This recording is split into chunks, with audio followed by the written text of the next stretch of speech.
Magandang tanghali na po sa bawat isa. Magandang tanghali po and Happy Lord's Day, and lahat tayo ay talagang excited to continuously be in the presence of God, to continuously experience His blessings and His grace. At ngayong Lord's Day po na ito, ngayong tanghaling ito, tayo po ay magpapatuloy sa ating Sermon on the Mount series, in which this is specifically about the Beatitudes. And mostly po ng ating mga sermon ay manggagaling kay Reverend John Van Popta. Siya po ay galing sa Fellowship Canadian Reformed Church sa Ontario, sa Canada. And our theme, or ang theme ng ating sermon this morning is what we have read earlier sa Matthew 5. Blessed are the peacemakers, for they shall be called, or they will be called sons of God. Yun po ang ating topic ngayong umagang ito. And we have 5 points. Tayo po ay may 5 points ngayong umagang ito. Sa akin pa napunta. 5 points po. We have first, what is peace? Second is, who are the peacemakers? Third, the ultimate peacemaker. Fourth, who are the sons of God? And last, are we peacemakers? So before we start, let us all bow down our heads and let us pray before our God. Heavenly Father, O God, we thank you for giving us this joy and excitement to be in your presence, to have this gratitude in our hearts that you have set a time in a day for us to find rest from our work, from the usual things that we do, and to definitely receive the blessings and the grace that comes from you through the hearing of your word and to the worshiping of your saints, O God. Kaya po sa pagharap namin ngayon sa salita mo, O Diyos, patuloy kaming humihingi ng puso na handang magpakumbaba sa katotohanan na aming maririnig, dahil alam namin na ang buhay namin ay hindi nakadepende sa kung ano man ang gusto naming makamit at makamtan at magawa sa mundong ito, kundi nakadepende lamang sa iyo, sa banal mong salita at paggabay mo sa amin, Panginoon. Nawa sa gagawin namin ay walang maitaas kundi ang iyong pangalan lamang, at kami ay patuloy na humihiling na samahan niyo kami. And this we pray in Jesus' name. Amen and amen. Ayun po, as we start, ayon daw po sa iba't ibang libro, sabi ito ni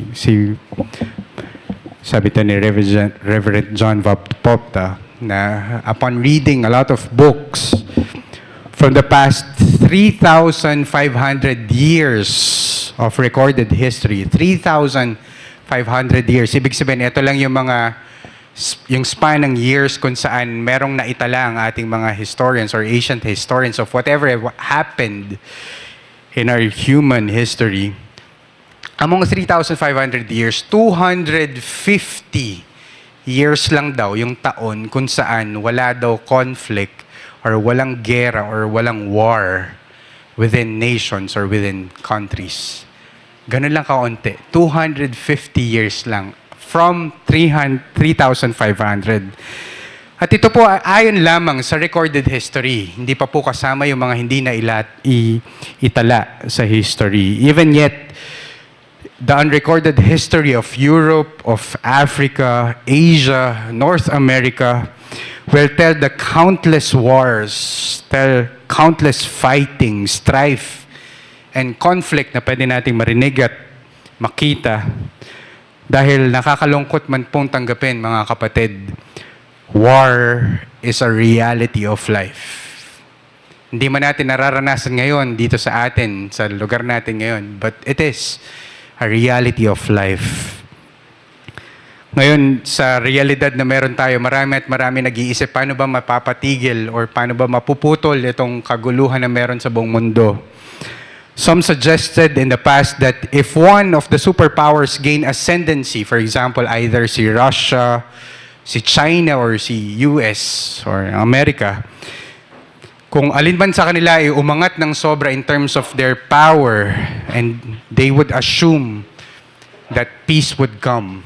Pag merong nag-arise na isang bansa na parang They would consider it as the new kind of Pax Romana, or ibig sabihin, meaning this is a kind of peace that Rome imposed upon its conquered territories during those times. It is the kind of peace that Augustus imposed upon the world at the time of the Lord Jesus Christ in his time as well.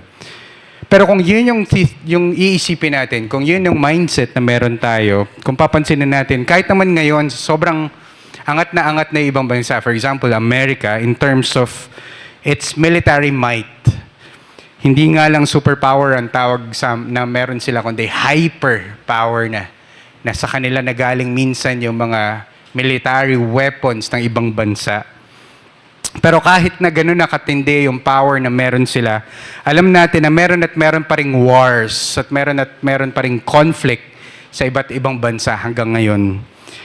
Kabilang mga terrorist attacks, mga bombing threats sa mga hotel, mga passenger planes na patuloy nilang tinatry pabaksakin, patuloy na mga gulo at tensyon, lalo na pag may election, and even rebels engaged in civil wars. So hindi natin makikita at hindi natin makita na magiging effective yun.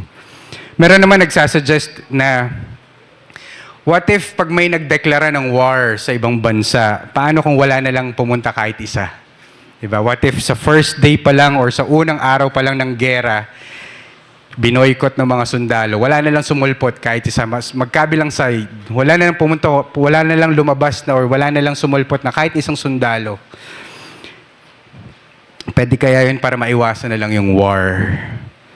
Yung iba naman ang sabi, kailangan lang nating mabuhay sa golden rule that we do unto others what we want others do unto us. Na kung tingin nila magiging maayos ang lahat kung gano'n na lang ang thinking ng bawat isa, wala nang magiging gulo sana kung gano'n ang mindset. Pero yung reality, kahit anong gawin natin, mga kapatid, kahit anong isipin natin, alam natin na hindi naman uubra yung mga ganitong way of thinking. Because peace cannot and will not be imposed by the power that comes from the barrel of a gun. Hindi ito uubra by just military might. Nor will peace be achieved by men deciding on their own power to refrain from conflict, na kahit na isipin na lang natin na tama na, hindi pa rin naman ma-achieve yung peace kung ganun lang. Yung katotohanan na kahit magpakabait ang lahat ng tao, magpakabuti ang lahat ng tao, hindi pa rin ito magiging guarantee na wala nang magiging conflict at wala nang magiging gera sa kahit na anong lugar. Bakit? Because we live in a world broken by sin, among a human race that is twisted out of shape by its own deep and total depravity. That will always be the problem, no matter what we do. Peace achieved by strength or weakness, by power or human kindness will never last. Hindi ito magsasucceed. For what is needed is a fundamental transformation of the human spirit. This is what we need. For the matter of peace is more than the absence of war. Hindi yun yung kapayapaan na hinahanap natin dito. Hindi lang ito yung parang pag natapos na ang lahat, pag natapos na lahat ng hidwaan, lahat ng samaan ng loob na meron ng bawat isa, ay magiging okay ng lahat. Kasi alam natin, hindi pa rin matatapos ito. Biblical peace is the restoration of right relationships between men.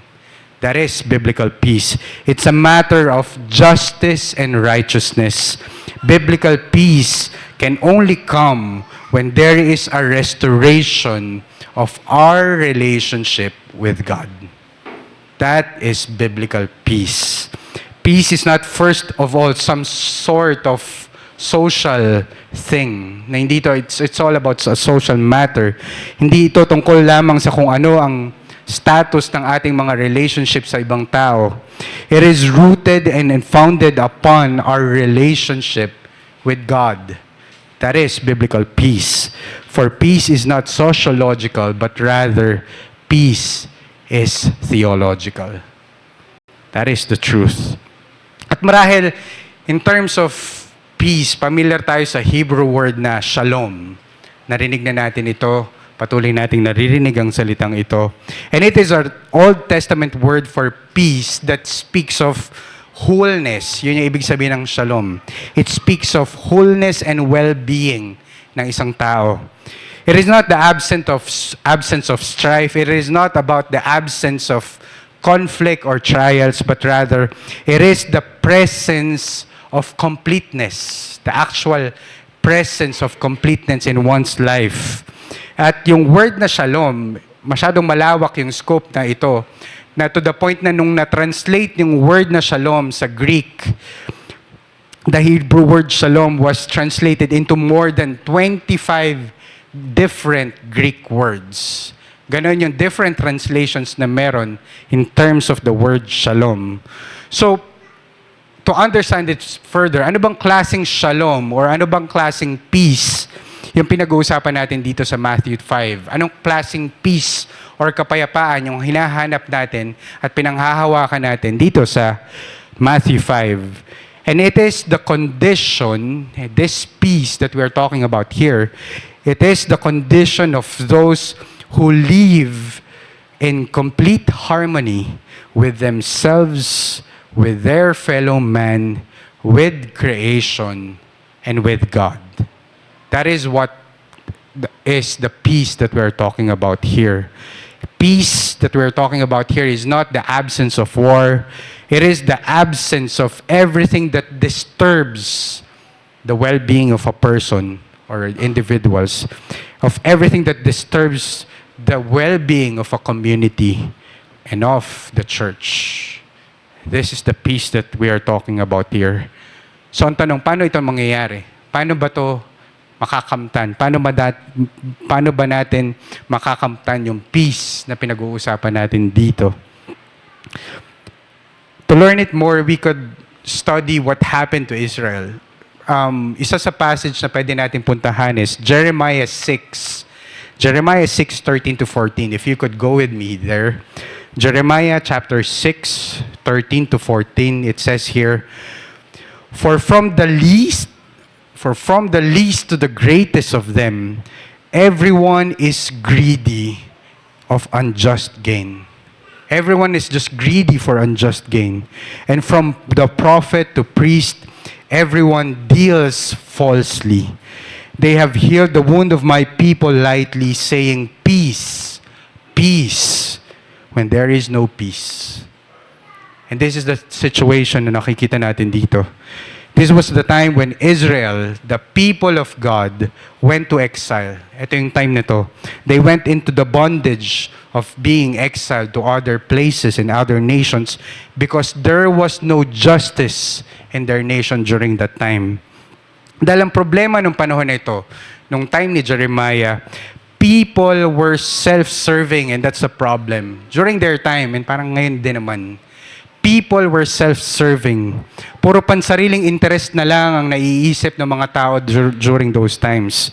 The leaders failed to lead in ways of godliness. The priests and the prophets did not warn God's people of coming calamities or threats outside their walls. They did not stand as watchmen of the walls. At nagbulag-bulagan sila sa mga korupsyon na nangyayari sa loob ng kanilang bansa at pati sa mga threats na nanggagaling o manggagaling sa labas ay nagbulag-bulagan sila sa kung ano man ang pwedeng mangyari. At ano ang ginagawa nila during those times? They said, peace, peace, where there was no peace. That's a problem. Hindi napansin ng mga leaders during their times na ang Israel ay may sugat na palang dinadamdam at nararanasan. Paulit-ulit nilang sinasabing may kapayapaan sa kanilang lugar, may kapayapaan sa kanilang nasyon, pero ang reality wala naman talaga. They ignored their sins. They ignored the rebellion of their leaders. They ignored the rebellion of their people. At yun yung naging problem nila. Pero paano nga ba dadating ang kapayapaan? Paano nga ba makakamtan ang kapayapaan? Pwede bang basta-basta nila magkaroon ng declaration of peace, tapos yun na yun, meron ng peace? Pwede bang sabihin na lang ng mga leaders that there is peace right now and people will believe it and people will have peace? But no. Those who do that, those people, those leaders who would say that, would bind the wound of God's people lightly. For peace comes to God's people when there are peacemakers. And that's what we're talking about right here. Those people that we are talking about here are peacemakers in which Jesus Christ Himself called for. So sino nga ba itong mga peacemaker na tinatawag natin? Sino ba sila? Ano ba yung itsura nila? Paano ba sila kumilos? Ano ba yung ginagawa nila? At ano ba ang matututunan natin at paano natin sila makikilala? And that's our second point. Who are the peacemakers? Sino nga ba itong mga peacemakers na pinag-uusapan natin? Ngayon, bago pa man tayo pumunta doon sa topic or bago pa man natin ma-define kung sino yung mga peacemakers, tingin ko mas maganda na pwede natin pag-usapan muna yung mga misconceptions pagdating sa peacemakers. Ano yung mga bagay na akala natin yun yung peacemakers pero hindi pala yun yung pagiging peacemaker. Dapat malinaw na hindi lang sila basta-basta yung mga taong mapayapa o yung mga mapayapang tao. Hindi yung mga peacemakers yung parang basta matahimik lang o basta tahimik lang sila o kalmado o mga mahinhin na tao. Hindi yun yung mga peacemakers right there and then. Kung babalikan natin yung text ng ating Panginoon, yung text na sinabi ng ating Panginoon sa Matthew 5, Jesus does not say, blessed are the peacekeepers. Or Jesus didn't say that blessed are the peaceful people. Hindi naman yun ang sinabi ng ating Panginoon, but rather He says, blessed are the peacemakers. Those people who fights for peace, or those people who does and do things for the sake of peace. Now, the problem right now is many peacekeepers cause trouble, not peace. Again, they cause trouble. At paano nangyari yun? Paano nangyari na yung mga peacekeepers na tinatawag, not peacemakers, but peacekeepers cause trouble? And it is because they have done it by being passive. That's the problem. The passivity of man. By allowing threatening and dangerous situations to arise within relationships. Yung for the sake of peace, para lang magkaroon ng kapayapaan, wala silang gagawin. For the sake of peace. But peacemakers that we're talking about here are doers and not passive people. They are active. For the sake of peace, they take action. And they do not avoid issues, but rather, they meet them head-on. Hindi nila iniiwasan yung kung ano man ang conflict or kung ano man yung problema na pwede nilang makita, but rather, hinaharap nito at hinaharap nila ito ng maayos at tama. The peacemakers are not passives, but rather, they are the source of peace in their relationships. Hindi sila yung mga taong for the sake of peace, ang sasabihin na lang is, sige, for the sake of our peace, gawin mo na yung gusto mo, at gagawin ko na lang yung gusto ko. Magkanya-kanyahan na lang tayo. Wala na lang pakialaman para okay na. Para wala lang maging problema sa ating relationship. Hindi rin sila yung gagawin na lang ibibigay na lang yung kung anong gusto ng isa. Para tumigil na lang, para lang hindi na magkaroon ng conflict, para lang hindi na mag-away, ay ibibigay na lang kung anong gusto ng isa o nung kaaway niya. Hindi rin siya yung tipo na gusto lang ay status ko na as long as medyo okay naman ang kanilang status, wala na muna akong gagawin. Saka na lang pag nagka-problema na uli. Those are not the peacemakers that we're talking about here. But rather, he pursues more than just the absence of conflict. He desires wholeness and well-being. The peacemaker desires that wholeness and well-being. And not just for himself. Yung tipong akala niya, yung tingin niya, at least okay ako at Panginoon, I'm fine with it. Wala na akong pakialam sa ibang tao. But those are not peacemakers. No, he wants peace not just for himself, but he wants peace for his family. He wants peace for his community. He wants peace for the church. That's the peacemaker. So how does the peacemaker do that? Paano nga ba ginagawa ito ng mga peacemakers? First of all, the first value of a peacemaker is he is honest. Kung may problema, inaamin niya na may problema. Ina-acknowledge niya na may problema. Hindi siya yung tipong nagpapanggap na walang problema kahit alam naman na meron. Hindi siya yung parang naglalagay na lang ng plaster sa pader pag may nakikita siyang dent or problema or gasgas or any type of crack. But those who do that, those people who do that would definitely lead those people astray. Tulad ng sa Ezekiel 13 verse 10, precisely because they have misled my people, saying peace when there is no peace. And because when the people build a wall, these prophets smear it with whitewash. They have led those people astray because they are giving an impression that is not true in terms of their status and in terms of their relationship. The peacemaker knows that there is no peace where sin abounds and where depravity rules. That's the reality. Alam niya at aware siya sa totoong status ng lahat ng relationship ng isang tao outside of God's grace. Alam niya, ibig sabihin kung alam niya ang mangyayari sa lahat ng relationship ng tao kung hindi lang dahil sa awa at habag ng ating Panginoon sa bawat isa sa atin. If not because of God's grace, every relationship will not work. Every relationship will not push through. Every relationship will not work and have peace. It is only by the grace of God. And he knows that sin causes warfare and strife. He admits failed relationships. At alam niya na kahit anong mangyari, meron at meron pa rin pagkakataon sa isang relationship na magkakaroon pa rin ng tensyon, magkakaroon pa rin ng challenges, at magkakaroon pa rin ng divisions among people because of sin. He refuses to say peace, peace, when there is no peace. Pero yung reality, kung titingnan natin, mga kapatid, mas madalas nandun tayo sa side na yun, sa opposite side. Mas mabuting sa pala na lang yung mga cracks within our relationships. Put plaster over fissure lines. We act as if everything is okay, even when it is not.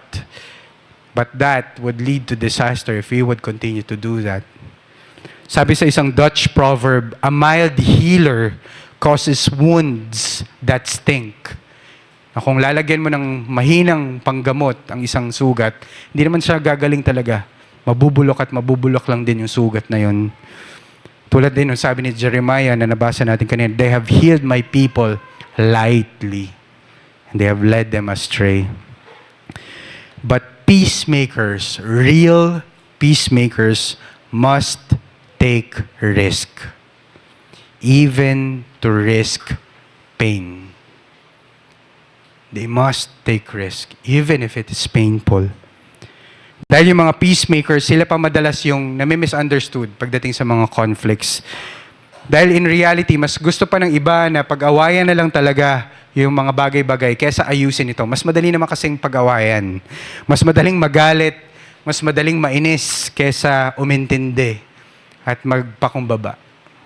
Mas natural sa atin na pag-awayan ng mga bagay-bagay kaysa itry talaga na ayusin. Yes, peacemakers will apologize when they have done something wrong, but they will also admonish where injustice reigns. They will always and they will still admonish if there is sin. They will still admonish if there is something that is wrong. Ang challenge kasi sa atin is yung temptation na hayaan na lang na may conflict. Hayaan na lang natin pag may conflict or may challenges. Kasi may tendency na iisipin natin na baka mas magiging komplikado pa yung mga bagay-bagay pag sumausaw pa tayo sa problema ng iba. Yan yung reality din na nakikita natin in terms of this aspect. In a sense, we might say that these are the true realities or the true qualities of who a peacemaker is. First, he is honest. Honesty, he He has this honesty about the real status of every relationship. He acknowledges that there is this lack of peace. And second, he has this willingness to risk this pain or to risk pain just to pursue peace. Yes, because dealing with conflicts will always be painful. Dealing with sin can be painful. At kung babalik tayo sa scriptures, it teaches us that peace is something that takes effort. It is not easy. It is not something that we could just declare and it would happen. It takes a lot of effort. At very familiar sa atin yun. Sabi sa scriptures, make every effort to keep the unity of the Spirit through the bond of peace. And that's in Ephesians 4, verse 3. To make that every effort. Sabi din ng dito, so then let us pursue what makes for peace and for mutual upbuilding. It is from Romans 14, verse 19. And if possible, so far as it depends on you, live peaceably with all. And that is in Romans 12, verse 18. And even someone once wrote, Lord, make me an instrument of your peace. Where there is hate, may I bring love. Where offense, may I bring pardon. And may I bring union in a place of discord. That is a peacemaker. The peacemaker that we are talking about here is an active person. He is a fighter, yes, but he is not a destroyer. He would fight for it, but he will not seek or desire to destroy it. He struggles and strives, but does not break down. And he is a builder. He is not a thoughtless or self-centered person. That is a peacemaker. Siya din ay puno-puno ng wisdom na nanggagaling sa ating Panginoon. Sabi sa James 3 verse 17 to 18, but the wisdom from above is first pure, then peaceable, gentle, open to reason, full of mercy and good fruits, impartial and sincere. And a harvest of righteousness is sown in peace by those who make peace. The peacemaker is a positive force, and he comes with purity, as what we have read. He is considerate of others. He is full of mercy. And this reminds us of the whole Beatitudes that we are discussing and talking and learning more. He is pure in heart. He is merciful. He is submissive. Ibig sabihin, he is meek. Peacemakers seek, they hunger and thirst for righteousness. And the peacemaker is this. He desires for this peace within himself, within the people around him, within his community, and within the church. Now, to learn more about a peacemaker is also tolerant in a good sense. He is tolerant in a good sense. Marunong po siya umintindi ng totoong pinagdadaanan ng bawat isa. Marunong siyang umintindi ng pinagdadaanan ng ibang tao. He is someone that is sympathetic. Even as Jesus is the sympathetic high priest that we have read, who knows our weaknesses, he is like God, he is like Christ, who knows that we are nothing, that we are but dust, that we are like flowers and grass, soon fading. He knows that he too, himself, is a sinner of a common fallen condition. He knows that he himself is weak. He knows that he himself is a sinner. And so he is humble, gentle, full of mercy.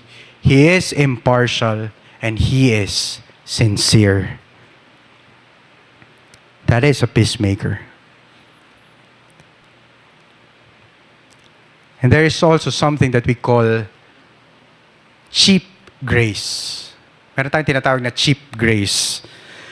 Sabi sa The Cost of Discipleship ni Dietrich Bonhoeffer, cheap grace is the preaching of forgiveness without requiring repentance. That's cheap grace. Baptism without church discipline. Cheap grace is grace without discipleship. Grace without the cross. Grace without Jesus Christ living and incarnate. That is cheap grace. Cheap grace is grace of forgiveness without the demand of obedience. That's cheap grace. Yung nagbibigayan lang tayo ng kapatawaran sa isa't isa, pero walang desire for holiness. We give forgiveness. We can give forgiveness easily towards one another but the problem is without desiring for change, without desiring for obedience before the Word of God, without desiring to be more holy and to be more like Christ. It is grace without gratitude. And kung meron cheap grace or may cheap grace, meron din tinatawag na cheap peace. And that is what we are hearing earlier. They call peace when there is no peace. For we know that true peacemakers know that peace is costly. It comes with a great personal cost. It comes with humility. It comes with self-sacrifice. It comes with self-denial. And that is a peacemaker. Meron siyang tamang pagtanaw sa kanyang sarili. Habang unti-unti niyang nilalakaran yung bawat beatitudes na inaaral natin, patuloy niyang nakikita ang realidad sa sarili niya. By the grace of the Holy Spirit, he has that right and proper view of who he really is. Alam niyang hindi siya karapat-dapat pag-aksayahan ng oras ng iba. He has no rights. He has no privileges. He knows the blackness and the emptiness of his own heart. And so he will not stand on his rights, on his honor, and in his integrity. He turns the other cheek when it comes to his own reputation. He understands what it means when the Lord Jesus Christ says, "He who loves himself will lose it.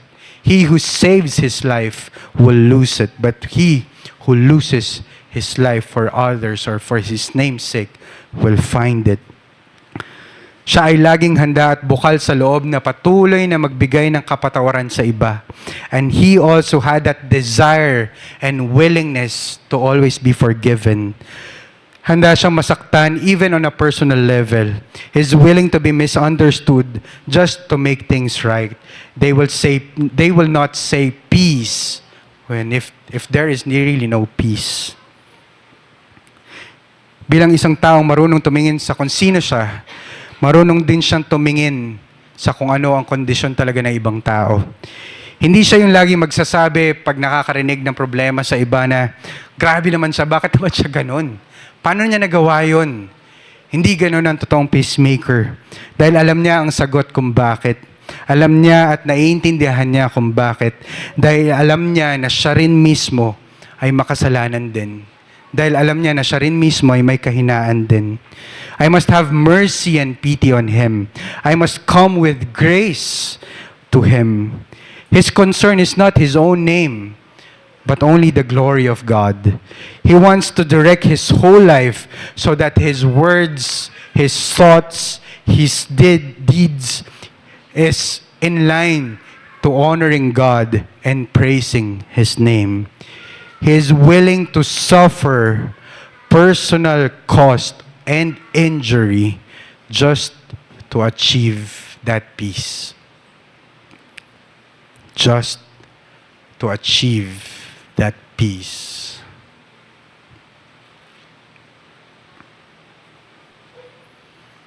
Napakabigat po kung iisipin.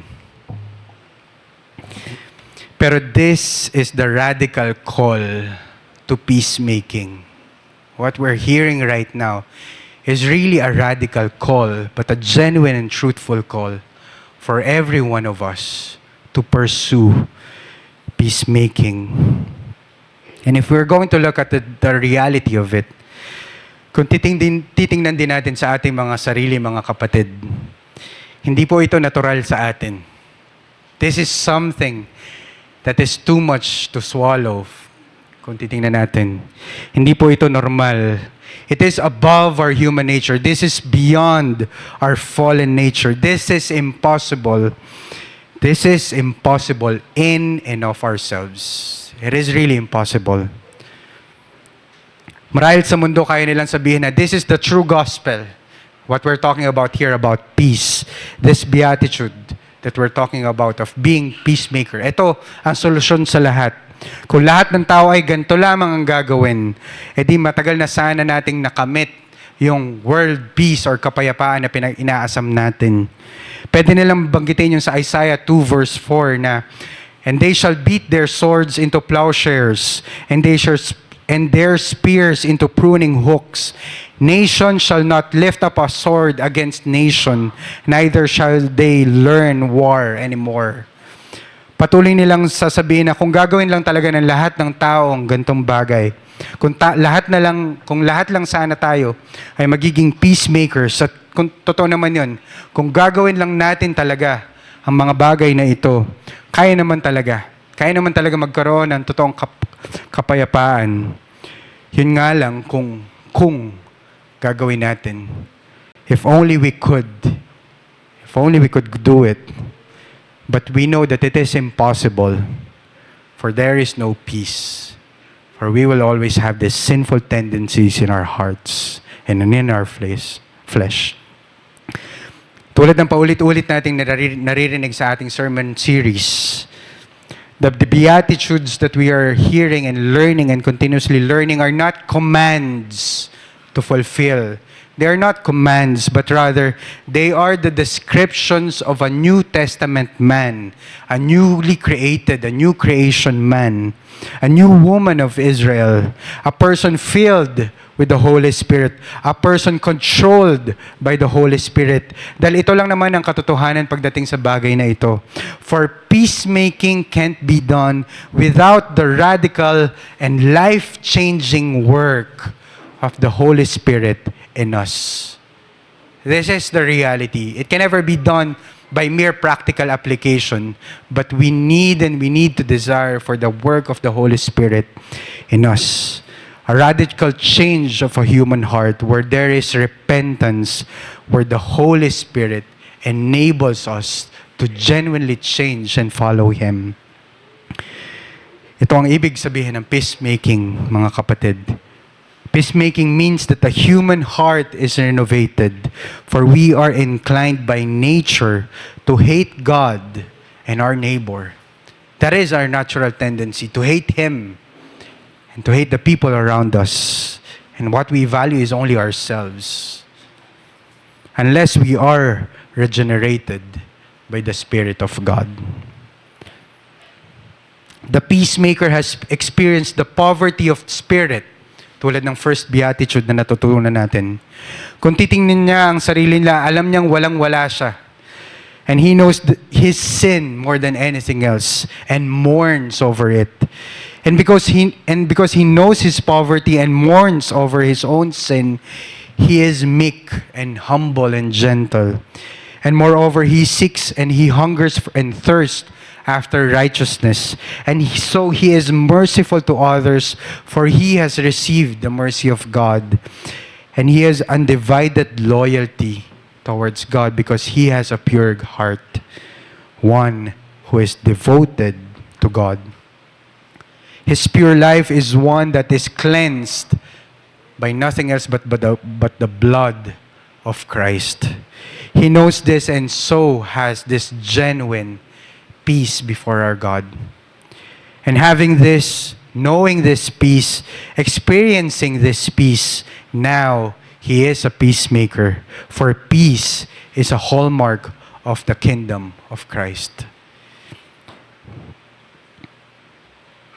This is a reality na kailangan nating intindihin. Hindi po ito kaya ng sa sarili lang natin, mga kapatid. The human personality needs to be transformed, to be raised from death to life, from rebellion to obedience, that then there can be this genuine experience of peace, primarily and first and foremost, that peace with God. Pag tayo ay nakatanggap ng totoong kapayapaan mula sa ating Panginoon, doon lang tayo makakatayo para maging totoong peacemaker para sa Kanya at para sa mga tao sa paligid natin.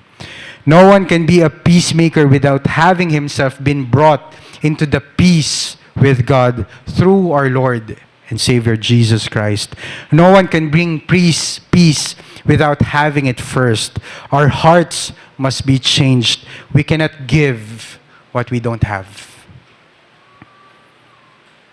Ngayon po, to learn more and continuously learn more about peacemaking and peacemakers, isa po mong aspect na dapat natin matutunan pagdating dito is the call to peacemaking is a call to silence. Again, the call to peacemaking is a call to silence. And when we're talking about silence here, it is not the passive silence that we are talking anymore. Hindi na ito yung pinag-uusapan nating passivity na pinag-uusapan natin kanina.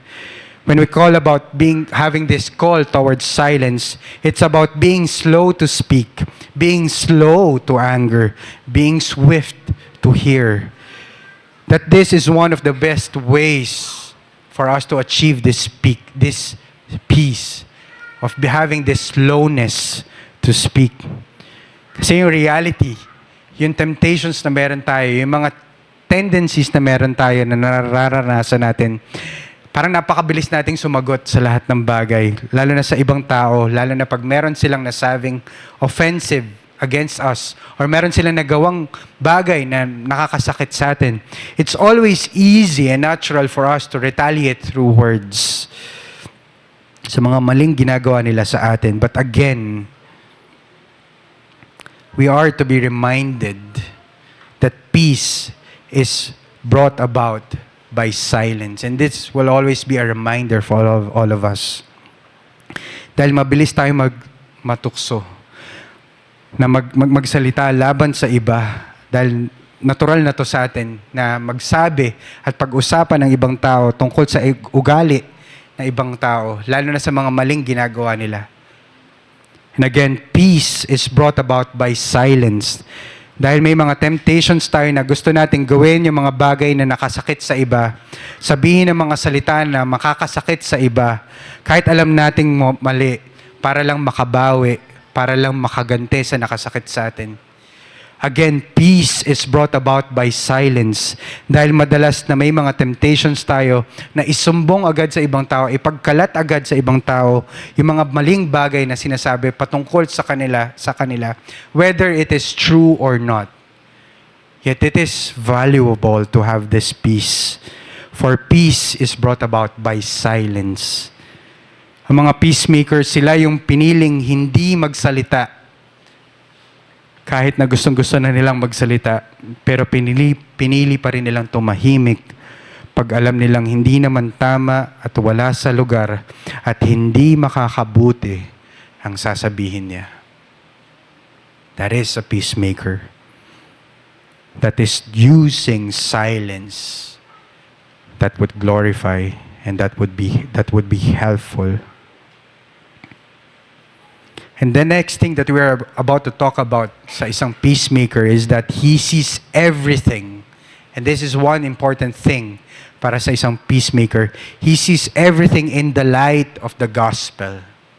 More than just mere attitude, more than just mere character, more than simply some gestures of peacemaking. This is something that is very important for a peacemaker to have. He sees everything in the light of the gospel, of Jesus Christ, of the church. And what are the implications of this pag ito yung pag-uusapan natin? Ano nga bang epekto nito sa communion of saints? Patungkol sa mga kapatid natin sa pananampalataya. Patungkol sa purpose ng ating simbahan. About the rule of God's kingdom. About the advance of the gospel of God. Kasi kung ang tanging naiisip or nasa isip ng isang tao ay ang sarili niya, kung iisipin lang niya ay yung para sa sarili niya, walang mangyayari. There will always be war within himself and around himself. But if he thinks of these things, about the gospel, about Christ, about the church, about God's kingdom, he is a peacemaker. And as we discuss all of these things, alam natin na may nag-iisa at natatanging peacemaker. The ultimate peacemaker of all. And that is our Lord and Savior, Jesus Christ. Siya lang ang tanging peacemaker na totoong kaya nating tingnan at tingalain sa ating buhay. Hindi niya inuna ang sarili niya. Inalay niya ang kanyang buhay para sa kanyang mga hinirang. Siya ay nagpakumbaba hanggang sa huli. Siya na hindi gumante sa mga nanakit at nangutya sa kanya. Who did not stand for his honor, who did not demand his rights, even if he has experienced a lot of unfairness during that time. Hinuli siya sa mga bagay na hindi naman totoo at hindi naman valid. Pero he didn't retaliate, but he has given himself, even death, to the cross. In Philippians 2, Apostle Paul says that he is our example, that we are to have that same mind in Christ, that there was this reality in terms of what Christ did, that there was nothing cheap about the peace that he, our Christ, our Savior, our Jesus Christ have achieved, because it cost the blood of the Son of God. This is not the cheap peace that we're talking about here. It comes with a price, and the price is his life. Colossians 1:19-20 says, "For in him all the fullness of God was pleased to dwell, and through him to reconcile to himself all things, whether on earth or in heaven, making peace by the blood of his cross." The peace that we're holding on right now is not a cheap kind of peace. This is a peace that comes to God's people through the blood of the cross. God is reconciling the world to himself, and he establishes his kingdom through Christ. We can sing in Psalm 72, "Give to the king your justice, may righteousness flourish in his days, may peace abound." Or in Psalms 85, "Righteousness and peace will greet each other." And yes, even the angels announce peace to those on whom God's favor rests over the fields of Bethlehem nung pinanganak ang ating Panginoon. Peace was to abound in the kingdom of the Son. He has made peace. And in Colossians 1:20 that we have read, our God made peace through Christ. The word of this peace that we're talking here is the same root in our text in peacemaker. One is a verb and one is a noun. He made peace. He is in Christ the ultimate peacemaker.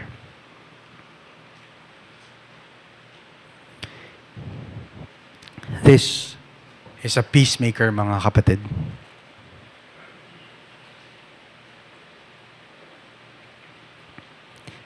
Christ. He saw the seriousness of our situation. He saw the brokenness of our hearts. He saw the sorrows of our sin. He saw and know the warfare of our depravity, the loss of and the lack of shalom, the loss of peace in our lives. And he has made peace through and by his own blood. Jesus Christ made peace by actively working and doing his Father's will for us. Just for us to have peace, he became our peace. Tulad na nabasa natin kanina sa Ephesians 2 verse 13, He is our peace. He himself is our peace. Pinag-isa niya tayo sa Kanya.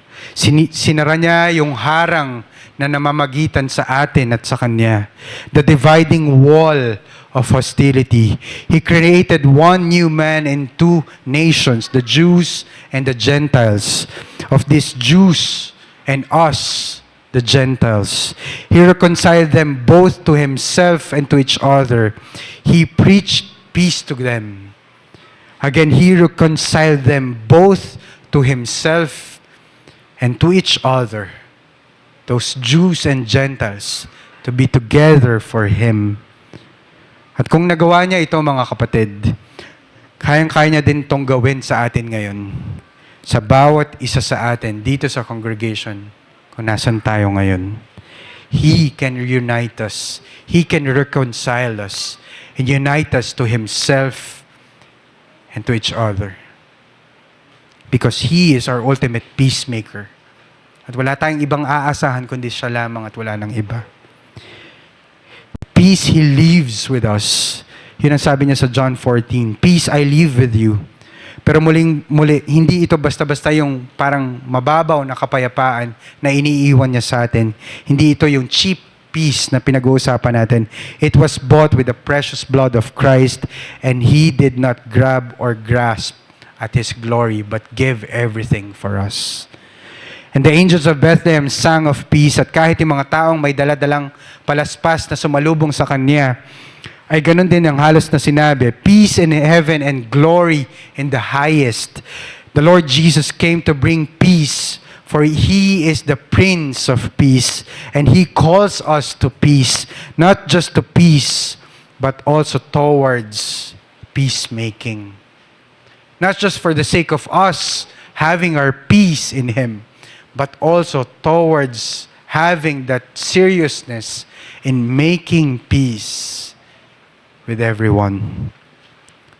And those who do this, and those who will do this, and those who always do this, are to be called the sons of God.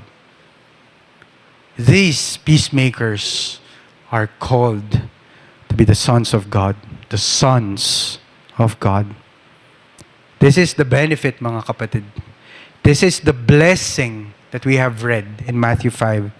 That they will be called the sons of God. They will have this divine paternity of peace, and they will be called the sons of the living God. At kung babasahin natin to in a Greek order, yung Beatitudes, kung paano ito sinulat sa Greek, pero syempre in English, ang pagkakasunod-sunod ng words is, For they, sons of God, shall be called. For they, pinakita dito na ang emphasis is yung word na they, sila, ibig sabihin, sila at wala nang iba. Yun ang word na mababasa natin continuously sa ating Beatitudes. They, this shall be called, this and this only. At pag sinabing be called, ibig sabihin, it describes their character. Kung sino ba talaga sila. Hindi ito yung, they would be called for the sake of title of being son of God. But rather, this is who they really are. Kung sino talaga sila, kung ano ang ugali na meron sila. This is not just a name, but it means that they actually are the sons of God.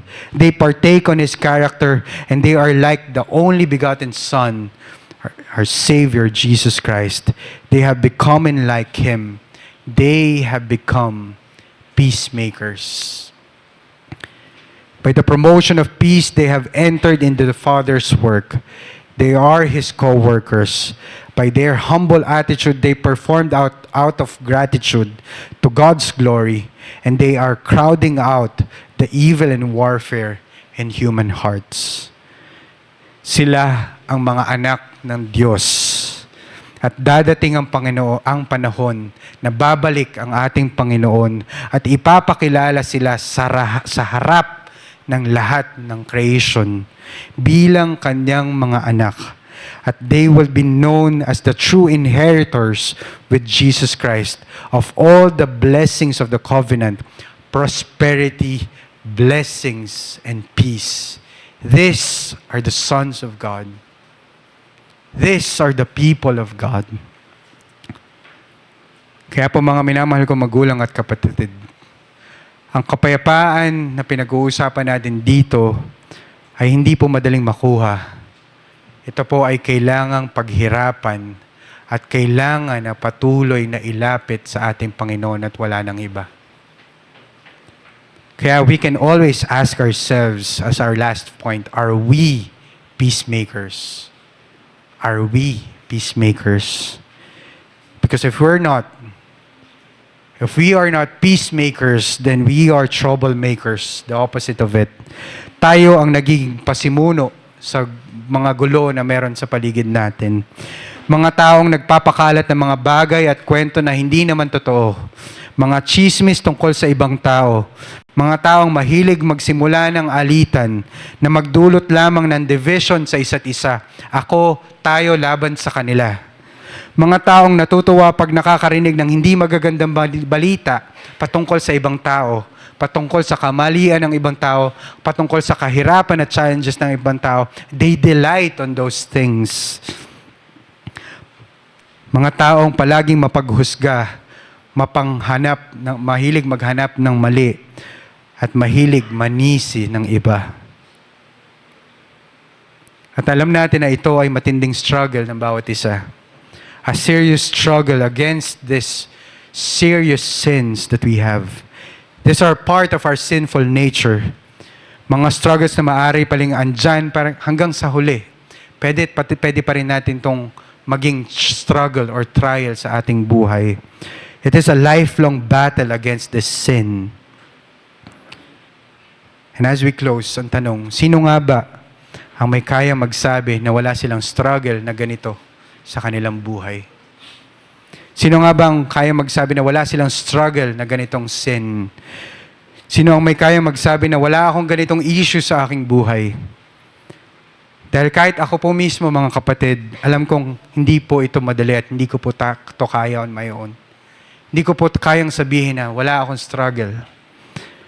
Pero mga kapatid, wag po sana tayong mapanghinaan ng loob. Alam nating lahat tayo ay may kanya-kanyang struggles sa ating mga relationships, sa ating mga pamilya, sa ating mga trabaho, and even within the church, as ideal as we hope this church would be.